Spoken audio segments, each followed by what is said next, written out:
We present game-theoretic objective space planning. Autonomous vehicles still struggle in non-cooperative scenarios due to competing objectives. Autonomous racing highlights this challenge by penalizing both over-aggressive and over-conservative agents.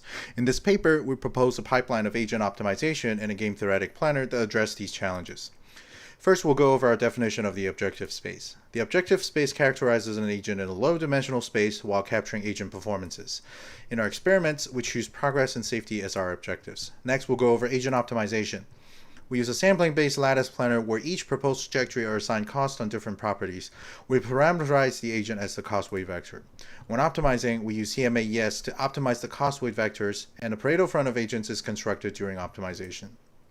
We next discuss the game-theoretic planner. We define our two-player racing game as an extensive game. Agents' actions are in the objective space. In our case, it is similar to moving in a 2D grid world. Each action in the game consists of 8 seconds of racing between two agents, and each agent is allowed 3 actions in total. We use counterfactual regret minimization to maximize the expected utility that a player gets. We define the zero-sum utility as the value of the lead on track. Since the game states are infinitely large, we train a predictive model to predict the CFR value. Action with the highest CFR value is chosen. Lastly, we discuss our experimental results. On the left, we see exploration of agents that weighs the two competing objectives differently, and on the right, we see this resulting in different overtake and crash rate among explored agents. After optimization, we construct a near-optimal set based on proximity to the Pareto front. We perform determinantal point processes to sample diverse agents in the near-optimal set for training. Using the outcomes of playing two DPP sets against each other, we train an MLP to predict the CFR value.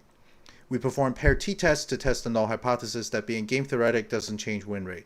Column-wise, when we compare game-theoretic and non-game-theoretic ego against all opponents, we see significant increase in win rate with small p-values, thus rejecting the null hypothesis.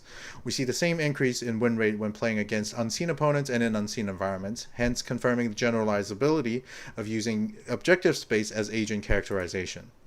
We show illustrative examples of games played in the objective space where the ego wins. In figures A and B, when the opponents are more conservative, the ego decides to increase in aggressiveness.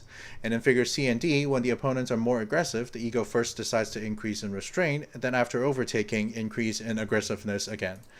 In a qualitative example, we see after the initial rollout, the online planner determines the ego and the opponent's starting position in the objective space.